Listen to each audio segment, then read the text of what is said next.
పరమాత్మ స్వరూపులారా,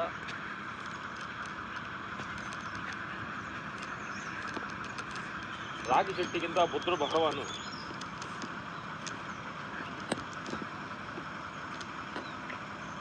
కూర్చొని జ్ఞానం పొందింది మనందరికీ తెలిసిందేను.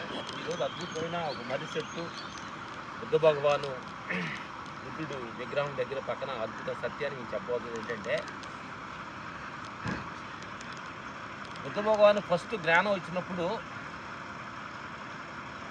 ఎంతోమంది గురువుల దగ్గర ఎంతోమంది తిరిగి తిరిగి తిరిగి అలిసిపోయి బుద్ధుడు జ్ఞానం వచ్చిందంట.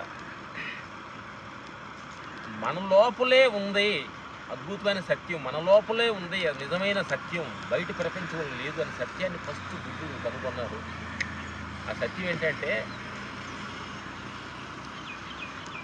నిజమైన బ్రాహ్మణ తత్వం ఏంటంటే, నిన్ను నువ్వు తెలుసుకుంటే నిజమైన అద్భుతమైన జ్ఞాని బ్రాహ్మణుడు అని చెప్పి, బ్రాహ్మణం అని చెప్పి సత్యాన్ని అద్భుతమైన జ్ఞాని బ్రాహ్మణుడు అంటే, నిన్ను నువ్వు తెలుసుకున్న రోజే నువ్వు సత్యాన్ని తెలుసుకోవచ్చు తప్ప ప్రపంచాన్ని వాళ్ళు వీళ్ళ గురించి కాదు. నిన్ను నువ్వు తెలుసుకుంటే నిజమైన సత్యం అని సత్యాన్ని తెలుసుకొని నీ లోపలికి వెళ్ళి ఎక్కడ ఘర్షణ జరుగుతుంది, ఎక్కడ నిన్ను ఇబ్బంది పెడుతుంది అని నీ లోపలికి వెళ్తేనే సత్యాన్ని కనుగొంటావు తప్ప బయట ప్రపంచం వాడు వలన అలా ఈడు వలన వాడు వలన అని వాళ్ళు ఏళ్ళు చూపిస్తే నీ సత్యాన్ని తెలుసుకోలేవు, నిన్ను నువ్వు తెలుసుకోలేవు.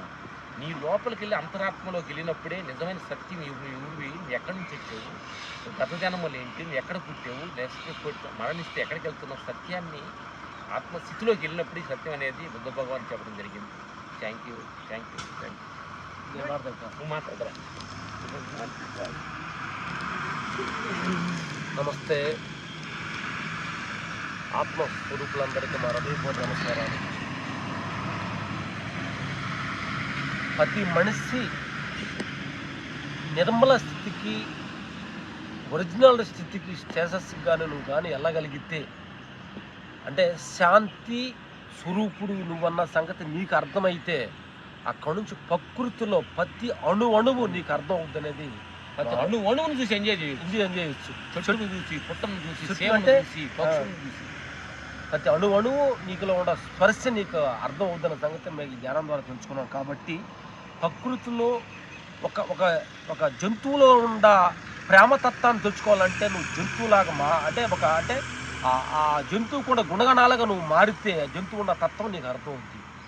ఒక చెట్టులో ఉన్న గుణాలు అర్థం చేసుకుంటే ఒక చెట్టులాగా నువ్వు మారాలంటే నీ భావాన్ని చెట్టుకి నీకు కరెక్ట్ అయిపోవాలి.